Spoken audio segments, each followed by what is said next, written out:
Brought to you by KR Mangalam University. We provide you the platform to turn your dreams into reality. Give wings to your aspirations with KR Mangalam University. मुसलसल दुश्मने जां की निगहबानी में रहना है। मुसलसल दुश्मने जां की निगहबानी में रहना है। जहां घड़ियाल रहते हैं उसी पानी में रहना है। जहां घड़ियाल रहते हैं उसी पानी में रहना है। अभी है सब्र मुझ में तो जितना जी चाहे आजमा ले। अभी है सब्र मुझ में तो जितना जी चाहे आजमा ले।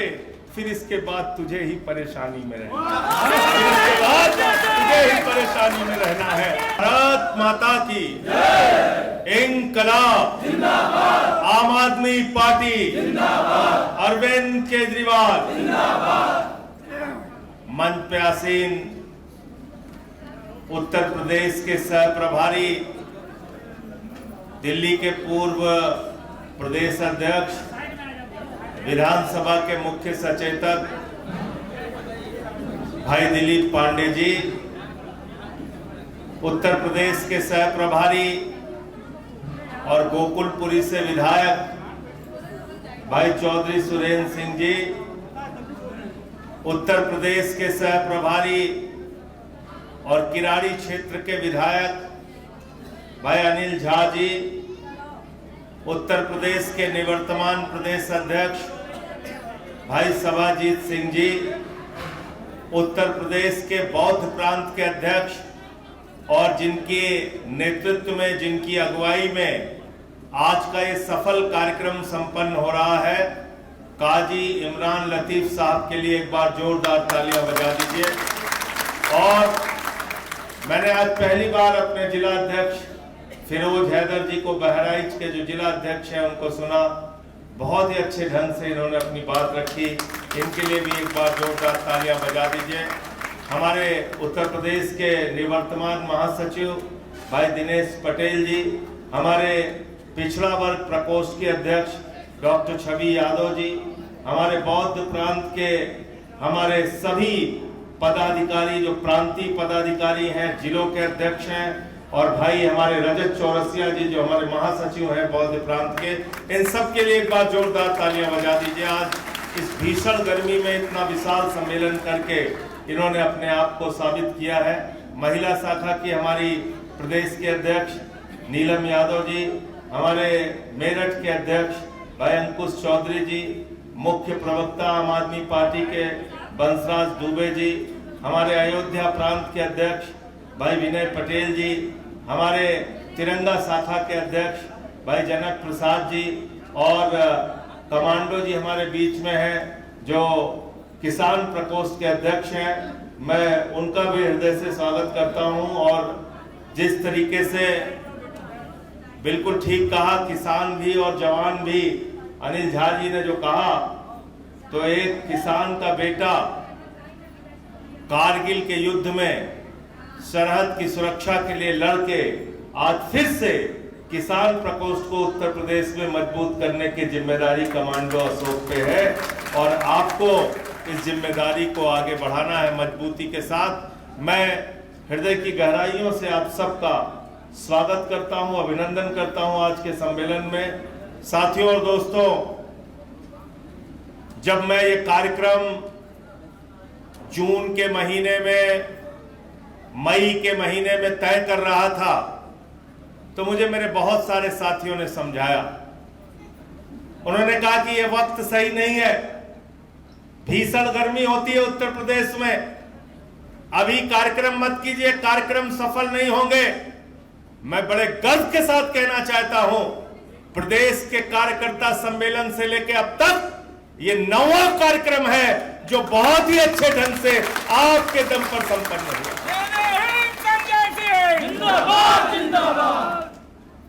और संकट की घड़ी में, मुसीबत में, कठिन परिस्थितियों में ही आज कार्यकर्ता की पहचान होती है। और आम आदमी पार्टी के कार्यकर्ताओं ने यह साबित कर दिया कि जब हम मई के महीने में, अप्रैल के महीने में, जून के महीने में भीषण गर्मी में इतनी बड़ी तादाद में इकट्ठा हो सकते हैं, तो जब सर्द का महीना होगा तब तो हम हजारों लाखों की तादाद में उत्तर प्रदेश के अंदर इकट्ठा होंगे।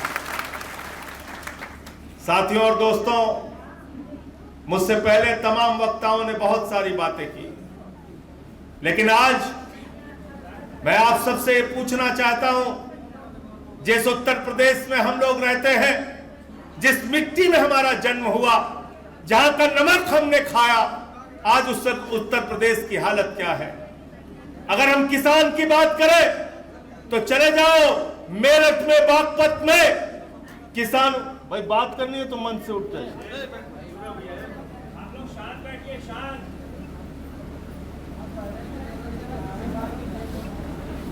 अगर किसानों की बात करनी है तो जाकर देखो बागपत में, मेरठ में, सहारनपुर में गन्ना किसानों को उनके गन्ने का दाम नहीं मिल रहा।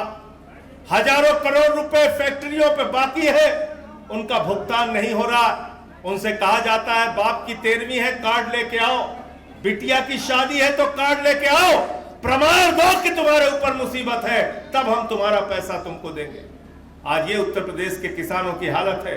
खाद की बोरी के लिए लाठियां खानी पड़ती है, धान के दाम के लिए लाठियां खानी पड़ती है, गेहूं के दाम के लिए लाठियां खानी पड़ती है। उत्तर प्रदेश का किसान गरीबी के कारण आत्महत्या करने के लिए मजबूर है। अगर हम बात करें नौजवानों की तो जाको देखो प्रयागराज में, अभी मुझसे मिलने के लिए आए थे नौजवान, उन्होंने मुझे बताया 2 लाख शिक्षकों की भर्ती का विज्ञापन और उसके लिए ट्वीट करने का काम योगी बाबा की सरकार ने किया, और 15 मिनट के अंदर वो ट्वीट डिलीट कर दिया जाता है और कहा जाता है हमारे पास नौकरी नहीं है। छात्र वहां पर आंदोलन कर रहा है, सड़क पर आंदोलन कर रहा है, उसको भी लाठियों से पीटा जा रहा है, वो भी आत्महत्या करने के लिए मजबूर है। अगर हम बात करें महिलाओं की तो छोटी छोटी बच्चियों के साथ बलात्कार की घटना। यही देश उत्तर प्रदेश की राजधानी लखनऊ में एक 5 साल की बच्ची के साथ बलात्कार की घटना हुई। उत्तर प्रदेश के अंदर महिलाओं की सुरक्षा की अगर हम बात करें तो भारतीय जनता पार्टी के नेताओं के नाम अपराध की लिस्ट में नंबर 1 पर आएंगे। सबसे बड़े अपराध महिलाओं के खिलाफ अगर किसी ने किए हैं तो बीजेपी के नेताओं ने किए हैं। ये जमीन की हकीकत है। तो महिलाओं की हालत सुरक्षित नहीं उत्तर प्रदेश के अंदर। अगर हम बात करें उत्तर प्रदेश कहां खड़ा है, गरीब के लिए क्या हो रहा है, तो गरीब के लिए सिर्फ एक ही बात है, आपके लिए बाबा जी ने बहुत अच्छा मजबूत वाला तगड़ा सा क्या तैयार कर रखा है, बुलडोजर। क्या तैयार कर रखा है? अभी मैं कल आ रहा था काशी से, मैं रात में 3 बजे पहुंचा सुल्तानपुर। हमारे साथियों ने पूछा क्यों लेट हो गया। रात में 11 बजे काशी में लंका गेट पर वहां कुछ रेडी पटरी वाले मुझसे मिले। उन्होंने बताया कि वेंडिंग कमेटी बनाकर हमको दुकानें दी जानी थी, हमको दुकान का रोजगार दिया जाना था। यह एक्ट में लिखा है, भारत के कानून में लिखा है, लेकिन भारत की सरकार ने, मोदी सरकार ने, योगी सरकार ने हमको उजाड़ने का काम किया। 44,000 रेडी पटरी वाले हैं जिनको उजाड़ने का काम किया। 42 दुकानों को जो 100 साल पुरानी दुकान थी, चाची की कचौड़ी की दुकान, पहलवान लस्सी की दुकान, ऐसी 42 दुकानों को जमी दोज कर दिया गया। हमारे जिले में सुल्तानपुर के अंदर 35 सफाई कर्मियों के घर थे, जमी दोज कर दिए गए बुलडोजर से चलाकर। अरे मोदी जी, जब कुंभ का मेला होता है तब कहते हो सफाई कर्मचारियों का पैर धुलूंगा, वाल्मीकि समाज का पैर धुलूंगा। योगी जी कहते हैं ये सफाई कर्मी तो हमारे लिए कर्मशील पुरुष हैं, हम इनका अभिनंदन करेंगे। जब चुनाव खत्म हो जाता है, कुंभ का मेला खत्म हो जाता है, तो उसी वाल्मीकि समाज के घर के ऊपर बुलडोजर चलाने का काम करते हो। और मैं कहना चाहता हूं उत्तर प्रदेश के हिंदुओं से कि जाकर देखो, काशी में देखो, मोदी के क्षेत्र में देखो, वो 42 के 42 दुकानदार, कोई सोनी है, कोई गुप्ता है, कोई यादव है, सारे के सारे हिंदू हैं। ये किसी के सगे नहीं है, याद रखो, ये किसी के सगे नहीं है। अभी जिक्र कर रही थी छवि यादव जी, द्रौपदी मुर्मू जी का जिक्र कर रही थी। मैं पूरी बात बताना चाहता हूं, ध्यान से सुनिएगा और जरा अपने दिमाग पर जोर लगाकर सोचिएगा। आपसे कहा जाता है हिंदू हिंदू हिंदू एक हो जाओ, हिंदू एक हो जाओ। मैं आपसे पूछना चाहता हूं अपने मन में इस सवाल का उत्तर खोजना और मिल जाए तो मुझे बताना। क्या हमारे बहुत सारे साथी दलित समाज से बैठे हैं, पिछड़ा वर्ग से बैठे हैं। जब ये मंदिर का शिलान्यास हो रहा था, यानी ईंट रखी जा रही थी कि प्रभु श्री राम का मंदिर बनेगा, उस वक्त भारत के प्रधानमंत्री शिलान्यास का पत्थर रखने के लिए जाते हैं, उत्तर प्रदेश के मुख्यमंत्री योगी आदित्यनाथ पत्थर रखने के लिए जाते हैं, उनके साथ उत्तर प्रदेश की राज्यपाल जाती हैं, आनंदीबेन पटेल जाती हैं, लेकिन प्रधानमंत्री के साथ, मुख्यमंत्री के साथ तो राज्यपाल जाती है, लेकिन प्रधानमंत्री के साथ देश के राष्ट्रपति नहीं जाते, क्योंकि उनका नाम था रामनाथ कोविंद, जो दलित समाज से आते थे। दलित समाज से आते थे। भारतीय जनता पार्टी के लोग दलित समाज के व्यक्ति को राष्ट्रपति भी बना सकते हैं अपनी चुनावी राजनीति के लिए, लेकिन बगल में बैठा के सम्मान नहीं दे सकते, पूजा नहीं करा सकते। ये ऐसे लोग हैं, इनसे सावधान है। कौन आया था शिलान्यास में मोदी जी के साथ? भागवत जी। भागवत जी मणिपुर के राज्यपाल हैं क्या? मेघालय के हैं क्या? अरुणाचल के हैं क्या? उत्तर प्रदेश के हैं क्या? लेकिन वो बैठे थे मोदी जी के बगल में। और जब मंदिर का उद्घाटन हुआ, फिर योगी आदित्यनाथ जाते हैं, उत्तर प्रदेश के मुख्यमंत्री जाते हैं, उनके साथ राज्यपाल जाती हैं, आनंदीबेन पटेल जाती हैं, देश के प्रधानमंत्री नरेंद्र मोदी जाते हैं, और फिर उस वक्त राष्ट्रपति नहीं जाती, क्योंकि उनका नाम है श्रीमती द्रौपदी मुर्मू। वो आदिवासी समाज से आती हैं। भारतीय जनता पार्टी के लोग अपने वोट की राजनीति के लिए आदिवासी समाज की महिला को राष्ट्रपति तो बना सकते हैं, लेकिन अपने बगल में बिठा के पूजा नहीं कर सकते। ये दलितों को, आदिवासियों को, पिछड़ों को इंसान नहीं मानते। ये ऐसे लोग हैं। उत्तर प्रदेश के 5 साल मुख्यमंत्री रहे अखिलेश यादव, जब घर खाली किया तो गंगा जल से धुला। कन्नौज में मंदिर में पूजा करने चले गए तो मंदिर को गंगा जल से धुलवाने का काम किया। इसलिए मैं आपसे कहना चाहता हूं, दलितों से, पिछड़ों से, आदिवासियों से, अल्पसंख्यकों से, मुसलमानों से, वंचित समाज के लोगों से इकट्ठा हो जाओ और मिलकर आम आदमी पार्टी की ताकत बढ़ाओ। भाजपा बात करते हैं हिंदू मुसलमान की, हिंदू मुसलमान की बात करते हैं। मैं आपसे पूछना चाहता हूं, जरा बताओ, कौन सा हिंदुस्तान का मुसलमान का शासक है? कौन सा मुसलमान है जिसने कहा दलित अगर निकलेगा तो अपने गले में घड़ा बांध के निकलेगा, पीछे झाड़ू बांध के निकलेगा? किस मुसलमान ने कहा कि हम आपको अपने बगल में बिठा के खाना नहीं खिला सकते, दलित हमारे साथ पंक्ति में नहीं बैठ सकता? किस मुसलमान ने कहा जिस तालाब में हम पानी पीते हैं वहां दलित पानी नहीं पी सकता, आदिवासी पानी नहीं पी सकता? जरा हमको बताओ, किस मुसलमान ने कहा मंदिर में हम तुमको प्रवेश नहीं करने देंगे? ये वही लोग हैं, ये वही आरएसएस और बीजेपी के लोग हैं जो समाज को बांटना चाहते हैं, तोड़ना चाहते हैं। ये ना हिंदू के हैं, ना मुसलमान के हैं, ना राम के हैं, ना किसी काम के हैं।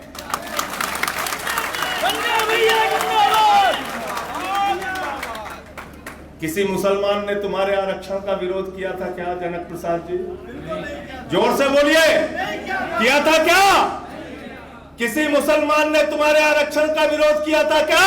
नहीं। आज भी कोई मुसलमान तुम्हारे आरक्षण का विरोध करता है क्या? नहीं, नहीं करता, नहीं करता।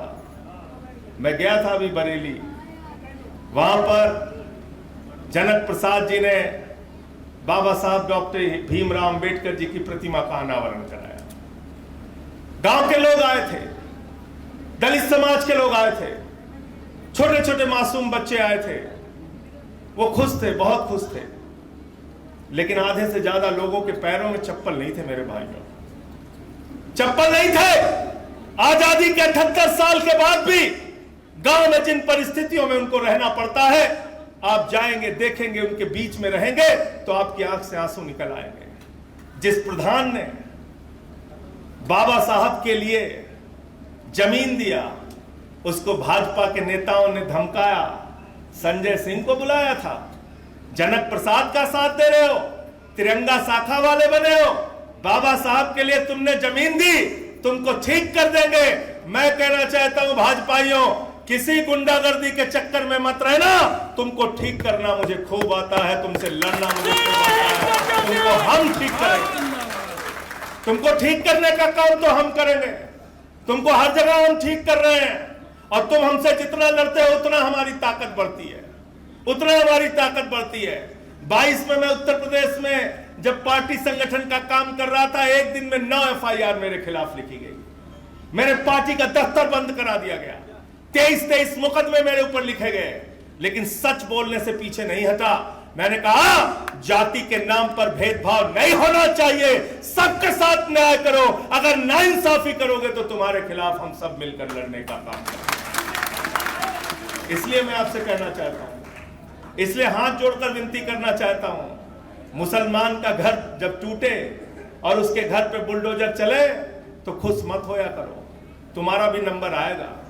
जाके देखो अयोध्या में हिंदुओं के घर तोड़े गए, जाके देखो काशी में पुरातन मंदिर तोड़े गए, घर तोड़े गए हिंदुओं के, जाके देखो चाची की कचौड़ी की दुकान तोड़ी गई, पहलवान की लस्सी की दुकान तोड़ी गई, जाके देखो LDA वाले आज किस तरह से हिंदुओं का घर उजाड़ने का काम लखनऊ उत्तर प्रदेश की राजधानी में कर रहे हैं। याद रखना, ये आपके लिए स्कूल नहीं बनवा सकते, ये अस्पताल नहीं बनवा सकते, ये रोजगार नहीं दे सकते, ये मजदूरी नहीं दे सकते, ये नौकरी नहीं दे सकते, ये सिर्फ आपके रोजगार पे बुलडोजर चला सकते हैं। जो आपके रोजगार पे, आपके घर पे, आपके मकान पे, आपके दुकान पे बुलडोजर चला रहे हैं, उनकी राजनीति पे बुलडोजर आम आदमी पार्टी के कार्यकर्ताओं को चलाना होगा।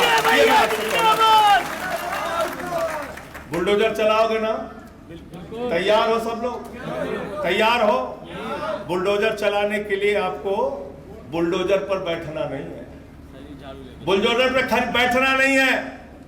ऐसा मत करना चंदा लगा के बुलडोजर खरीदने लगो। बुलडोजर खरीदने की भी जरूरत नहीं है, बंदूक भी चलाने की जरूरत नहीं है, तलवार भी चलाने की जरूरत नहीं है। बंदूक तो तलवार, बुलडोजर से ज्यादा बड़ी ताकत बाबा साहब ने आपको दी है। बाबा साहब डॉक्टर भीमराव अम्बेडकर ने। बाबा साहब अमर रहे। बुलडोजर से बड़ी ताकत बाबा साहब डॉक्टर भीमराव अम्बेडकर जी ने आपको दी है। और वो ताकत क्या है? वो ताकत है वोट की ताकत। वो ताकत क्या है? वोट की ताकत। और उस ताकत में लिखा गया है कि RSS के प्रमुख मोहन भागवत के वोट की संख्या 1 होगी, दिल्ली के विधायक सुरेंद्र चौधरी के वोट की संख्या 1 होगी, हमारे सुल्तानपुर में रहने वाले सुरेश भाई के बेटे की वोट की संख्या 1 होगी, जनक प्रसाद के वोट की संख्या 1 होगी, छवि यादव के वोट की संख्या 1 होगी, दलित हो, पिछड़ा हो, अगड़ा हो, सवर्ण हो, सबके वोट की संख्या 1 होगी। क्या होगी? 1 होगी। 2 तो नहीं गिना जाएगा। राष्ट्रपति हो या चपरासी हो, सबके वोट की संख्या 1 है। तो एक ही तोप है, एक ही तोप है, एक ही बुलडोजर है, एक ही तलवार है, एक ही तीर है, जिससे भाजपाइयों का इलाज है। वोट देकर इनको यहां से भगाने का काम करो, आम आदमी पार्टी को जिताने का। भगाना क्यों है? भगाना क्यों है? क्योंकि ये नफरत की फैक्ट्री है। नफरत की बुनियाद पे दुनिया का कोई मुल्क आगे नहीं जा सकता। हिंदुस्तान मोहब्बत की बुनियाद पे आगे बढ़ेगा। ये वो मुल्क है जहां मोहम्मद रफी गाना गाते हैं, दुख के सब साथी, सुख के सब साथी, दुख में ना कोई, मेरे राम तेरा नाम, एक साचा दूजा ना कोई। ये वो मुल्क है जहां हम रसखान को पढ़कर भगवान कृष्ण के बारे में जानते हैं। ये वो मुल्क है जहां गंगा जमुनी तहजीब के नाम पर हमने हिंदुस्तान को आगे बढ़ाने का काम किया है। तुम नफरत के बीज बो रहे हो, भाई को भाई से बांटने का काम कर रहे हो। बगल में जाके देख लो, पाकिस्तान बना है धर्म के नाम पर देश। मस्जिदों में बम फोड़े जाते हैं, दरगाहों में बम फोड़े जाते हैं। 132 बच्चों को उड़ा दिया गया। आतंकवाद की घटनाओं में हिस्सा लेते हैं वो लोग। क्या किया अभी पहलगाम में, हमारे बहनों के सिंदूर उजाड़ दिए। अभी वो 4 खूंखार आतंकवादी पकड़े नहीं गए। प्रधानमंत्री घूम घूम के भाषण दे रहे हैं। पेट्रोल पंप पे उनका सेना वाला फोटो लग गया, रेलवे की टिकट पे सेना वाला फोटो लग गया। भारतीय जनता पार्टी वाले वोट मांगने के लिए कभी ब्रिगेडियर के ड्रेस में मोदी जी, कभी सेना अध्यक्ष के ड्रेस में मोदी जी, कभी वायुसेना अध्यक्ष के ड्रेस में मोदी जी, कभी कर्नल के ड्रेस में मोदी जी। अरे जो लोग सेना का उपयोग अपनी राजनीति के लिए करते हैं, उनकी जमानतें जब्त कराने का काम करना और कहना देश से बड़ा कुछ नहीं है, तुम्हारी राजनीति हमें करनी है। अभी क्या बोला मोदी जी ने? कहने लगे हमारे नस नस में गरम सिंदूर बह रहा है। क्या बोले? नस नस में गरम सिंदूर बह रहा है। कभी कहते हैं हमारे नस में जो है, नस नस में व्यापार बह रहा है। कभी कहते हैं हमारे नस नस में रुपया बह रहा है। कभी कहते हैं हमारे नस नस में अडानी बह रहा है। कभी कहते हैं हमारे नस नस में विजय माल्या बह रहा है। तुम्हारे नस में क्या क्या बह रहा है मुझे मालूम है मोदी जी, लेकिन एक बात मैं कह दे सकता हूं, अगर लाइट कैमरा एक्शन हो जाए तो नरेंद्र मोदी जी के नस नस में नौटंकी जरूर बहती है। भैया जिंदाबाद। क्या बहती है नस नस में? नौटंकी। अगर नौटंकी देखना है तो 45 मिनट अपना टीवी ऑन रखा करो। ऐसा ऐसा नौटंकी, ऐसा ऐसा नौटंकी मोदी जी दिखाते, आप हैरान हो जाएंगे, हैरान हो जाएंगे। अभी क्या बोला मोदी जी के दोस्त ने? क्या बोला ट्रंप ने? नरेंद्र मोदी जी जिसको गले लगाते हैं, जिसको कहते हैं आपकी बात ट्रंप सरकार, उस ट्रंप ने क्या बोला? उसने कहा आई लव पाकिस्तान, मुझे पाकिस्तान से प्यार है। नरेंद्र मोदी के अंधभक्तों को नरेंद्र मोदी से प्यार है, मोदी को ट्रंप से प्यार है, ट्रंप को पाकिस्तान से प्यार है। आम आदमी पार्टी के कार्यकर्ताओं को भारत माता से प्यार है, देश से प्यार है। हमको देश से प्यार है, हमको भारत माता से प्यार है, हमको इस मुल्क की सेना से प्यार है, और मोदी जी के दोस्त को पाकिस्तान से प्यार है। पाकिस्तान को अमेरिका ने संयुक्त राष्ट्र के अंदर एंटी टेररिस्ट कमेटी का उपाध्यक्ष बनवा दिया, आतंकवाद रोकने वाली कमेटी का उपाध्यक्ष बनवा दिया। और अभी पाकिस्तान ने कहा है, वो पाकिस्तान जहां लादेन मारा गया और पकड़ा गया, उस पाकिस्तान ने कहा है कि ट्रंप जी को शांति का नोबेल पुरस्कार मिलना चाहिए। पढ़ा नहीं पढ़ा तुम लोगों ने? पढ़ा ना? देश दुनिया की खबर पे भी नजर रखा करो। तो याद रखना, ये भारतीय जनता पार्टी के लोग और नरेंद्र मोदी का तो नाम आजकल सरेंडर मोदी पड़ गया। सरेंडर मोदी, सीज फायर किया इन्होंने, ट्रंप के कहने पे सीज फायर किया। उस वक्त सीज फायर किया जब भारत की सेना 9 आतंकी ठिकानों को नेस्तनाबूद कर चुकी थी, 21 आतंकी ठिकानों को बर्बाद कर सकती थी, बलूचिस्तान को पाकिस्तान के नक्शे से अलग कर सकती थी, पीओके पे कब्जा कर सकती थी। तो सीज फायर मोदी ने क्यों किया? मैं बताता हूं क्यों किया। अपने दोस्त के लिए किया, अडानी के लिए किया। ट्रंप ने कहा अडानी का व्यापार बंद कर देंगे, मोदी जी ने कहा हुजूर ऐसा मत करना, हम दोस्त के लिए देश का सौदा करने को तैयार हैं। दोस्त के लिए देश का सौदा करने को तैयार है। तो मेरे भाइयों याद रखना, ये हिंदू मुसलमान का चक्कर नहीं है। सबसे ज्यादा जेब तो आपकी काटी जा रही है। महंगाई ज्यादा बढ़ती है तो सबसे ज्यादा नुकसान किसका है भाई? जोर से बोलिए। बेरोजगारी बढ़ती है तो सबसे ज्यादा नुकसान किसका है? किसका नुकसान है? अगर किसान के फसल के दाम बढ़ते हैं तो सबसे घटते हैं, नहीं मिलते हैं, लाठियां मिलती है, खाद नहीं मिलती, तो सबसे ज्यादा नुकसान किसका है? किसका नुकसान है? अभी तो काला धन 3 गुना हो गया है। पांडे जी कह रहे थे पहले 15 लाख मिल रहा था, 45 मिलेगा, 45 मिलेगा। बैंक में खाता भी खुलवा लिए, 3 गुना हो गया काला धन। मोदी जी के राज में 3 गुना काला धन हो गया। तो आज पूरा देश भारतीय जनता पार्टी के लोग बेचने पे लगे हुए हैं।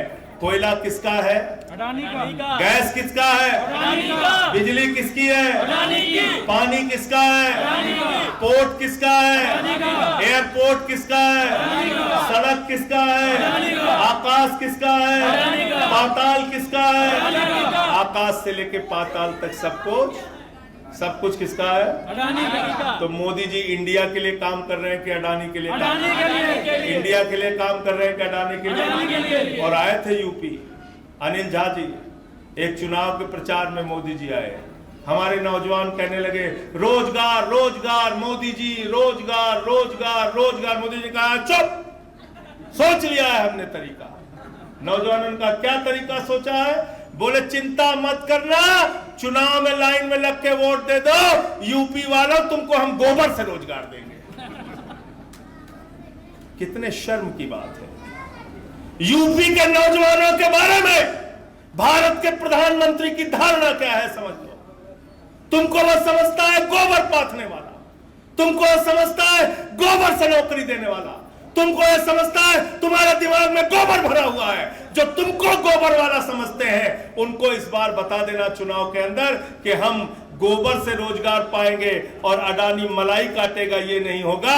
अमित शाह का लड़का जैसा, जिसको बल्ला पकड़ना नहीं आता, वो बीसीसीआई का चेयरमैन बनेगा और हमारा नौजवान आत्महत्या करेगा, ये व्यवस्था हम चलने नहीं देंगे। तुम्हारे खिलाफ खड़े होंगे आम आदमी पार्टी का सिपाही। संजय भैया जिंदाबाद जिंदाबाद जिंदाबाद। 27,000 स्कूल सरकारी बंद हो चुके हैं। कितने स्कूल? 27,000। पांडे जी कितने स्कूल? अभी क्या आंकड़ा आया अखबार में? 6,000। अभी आंकड़ा आया है 6,000 सरकारी स्कूल और बंद करेंगे। मैंने खबर पढ़ी क्यों बंद करेंगे, उसमें लिखा है 6,000 सरकारी स्कूलों में सिर्फ एक मास्टर है। कितना? एक मास्टर है 6,000 सरकारी स्कूलों में, इसलिए सरकारी स्कूल बंद करेंगे। बिजली का दाम 35% बढ़ाया जाएगा। मैं उत्तर प्रदेश के आम आदमी पार्टी के एक एक कार्यकर्ता से कहना चाहता हूं, गांव-गांव में जाइए, लोगों को जगाइए और कहिए कि हम उत्तर प्रदेश के अंदर सरकारी स्कूल बंद नहीं होने देंगे। और ठीक कहा दिनेश पटेल ने, मधुशाला ज्यादा बढ़ रही है, पाठशाला कम हो रही है, तो मधुशाला खोल के पाठशाला बंद करने की राजनीति हम चलने नहीं देंगे। तैयार हो सब लोग? तैयार हैं। बिजली के बड़े दाम के खिलाफ आपको लड़ना है। आपने बिजली कटौती के खिलाफ बहुत अच्छी लड़ाई लड़ी, इसके लिए मैं एक एक कार्यकर्ता को हृदय से बधाई और धन्यवाद देना चाहता हूं। साथियों और दोस्तों, आपने बहुत अच्छे ढंग से बिजली कटौती की लड़ाई तो लड़ी, आगे बिजली के दाम बढ़ने की और बिजली कटौती जो जारी है इसके खिलाफ और आंदोलन आपको देंगे, उसकी भी लड़ाई आपको लड़ना है। सेवा का काम आप कर रहे हैं, लोगों के बीच जा रहे हैं, श्रमदान कर रहे हैं, श्रमदान करके अस्पतालों की सफाई कर रहे हैं, वहां का वीडियो बना रहे हैं, लोगों को दिखा रहे हैं, ये बहुत अच्छी बात है। कल्पना कीजिए, हर विधानसभा में अगर 20 गांव में एक साथ श्रमदान होने लगे तो 8,000 गांव में हर महीने श्रमदान के जरिए आप पहुंच सकते हैं। और अगर एक महीने में 8,000 गांव में आम आदमी पार्टी पहुंच सकती है, इतनी ताकत हमारी हो जाए तो मैं कह सकता हूं 5 महीने के अंदर उत्तर प्रदेश के गांव-गांव में आम आदमी पार्टी पहुंच जाएगी। आम आदमी पार्टी जिंदाबाद जिंदाबाद। और फिर क्या करना है? 26 में पंचायत का चुनाव। भाई दिलीप पांडे जी भी बता रहे थे, हमारे विधायक जी चौधरी साहब बता रहे थे कि हमें जिला पंचायत का चुनाव मजबूती से लड़ना है। और 40 लाख वोट पिछले चुनाव में हमको मिले थे, 40 लाख वोट हमें मिले थे। 87 हमारे जिला पंचायत के सदस्य जीते थे।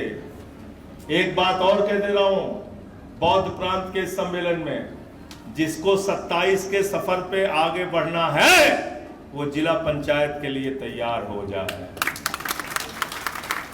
मजबूती से जिला पंचायत लड़ो, जिला पंचायत जीतो और 27 का रास्ता अपने लिए आसान कर लो। ये काम आपको करना है। और झाड़ू का जिक्र यहाँ हो रहा था। झाड़ू बहुत काम की चीज होती है, होती नहीं होती बताओ? घर की सफाई करनी है तो क्या चाहिए? झाड़ू। घर की सफाई करनी है तो क्या चाहिए? झाड़ू। बताइए संतोष जी। ये हमारी बहराइच की जिला अध्यक्ष थी पहले, बहुत ही तेज तर्रार हमारी महिला नेता है, कुछ पारिवारिक समस्याओं में है, लेकिन काम इन्होंने बहुत शुरुआत से पार्टी के लिए किया। पूनम जी भी यहाँ बैठी हैं। नगीना देवी जी के बारे में तारीफ किया अभी अनिल झा जी ने। हमारे सुल्तानपुर के साथी हैं, बहराइच के साथी हैं, बलरामपुर, गोंडा, हर जगह के हमारे साथी यहाँ बैठे हैं। घर की सफाई करनी हो तो क्या चाहिए? मोहल्ले की सफाई करनी हो तो क्या चाहिए?